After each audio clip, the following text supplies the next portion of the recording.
Bonjour à tout le monde, c'est Noélie Lador.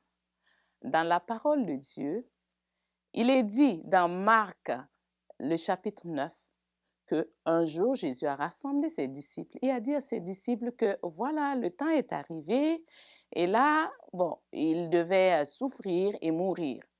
Et là, dans cette affaire-là, les disciples certainement n'étaient pas d'accord.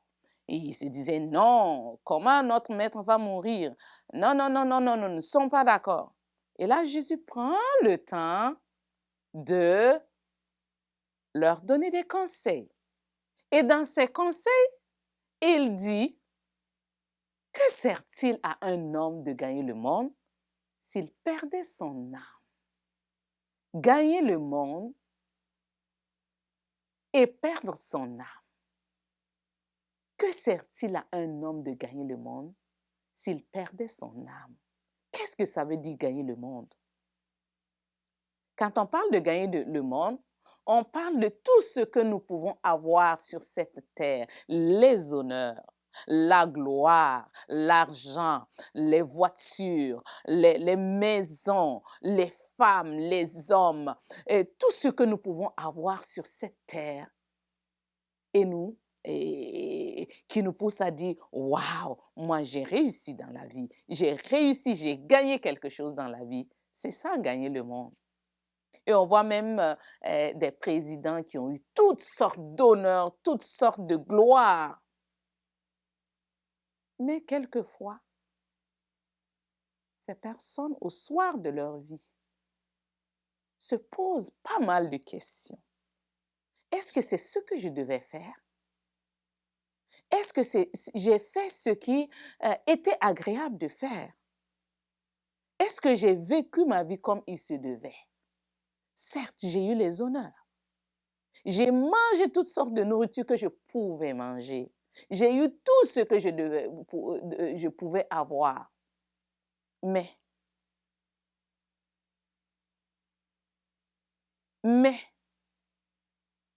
est-ce que j'ai su faire les choses comme il fallait? Et là, maintenant, je vais mourir là.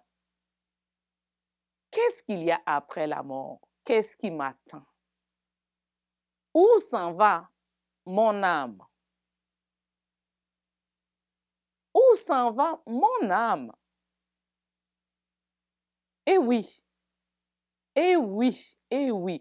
Que sert-il à un homme de gagner le monde s'il perdait son âme? Et la parole de Dieu nous dit de nous préparer pour ce grand jour, parce qu'un jour ou l'autre, nous allons quitter cette terre, que nous le voulions ou pas, que ce soit par une maladie ou que ce soit par un accident ou une mort naturelle, tu vas quitter cette terre. Mais sache une chose, quand ton âme va sortir de ton corps est déclaré mort, mais ton âme continue la vie. Il faut savoir que tu es un être spirituel et ton esprit va quitter. Quand ton âme ou ton esprit, qu'on le dise, quitte ton corps, où est-ce qu'il s'en va? Où est-ce que ton esprit s'en va? Est-ce que c'est dans la présence de Dieu ou c'est dans la damnation éternelle? C'est pour cela que je t'encourage. Tu peux préparer déjà cela. Comme on prépare sa retraite. Depuis qu'on commence à travailler, on prépare la retraite en mettant l'argent de côté.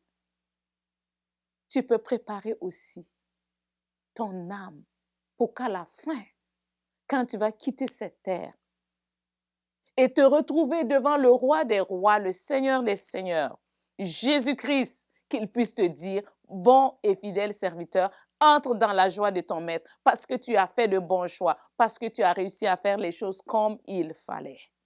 Je t'encourage, ne gaspille pas ta vie.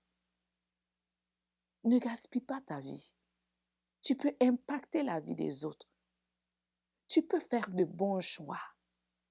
Tu peux travailler pour qu'à la fin de ta vie, le Seigneur te dise, viens t'asseoir à ma droite parce que tu as su faire les choses comme il se fallait, il se devait. Tu as su faire les choses. Et aussi, n'oublie pas que tu es une personne qui doit impacter. Tu es une personne qui impacte. Donc, mets de l'ordre dans ta vie. Revois ta vie spirituelle. Revois ta vie, même si tu as la gloire, même si tu as les honneurs, même si tu as le pouvoir, même si c'est toi qui décides partout. Sache une chose, ta vie ne t'appartient pas. Et un jour, tu vas rendre compte. Que le Seigneur te bénisse. Au nom de Jésus-Christ. Seigneur, je prie que ta bonne main soit sur ces personnes qui veulent bien faire et souvent qui n'ont pas la capacité ou qui ne savent pas comment faire. Saint-Esprit, enseigne-les pour la gloire de ton nom. Accorde-leur la sagesse qu'il faut parce que tu es l'esprit de sagesse. Donne-leur le conseil qu'il faut. Au nom puissant de Jésus-Christ. Amen.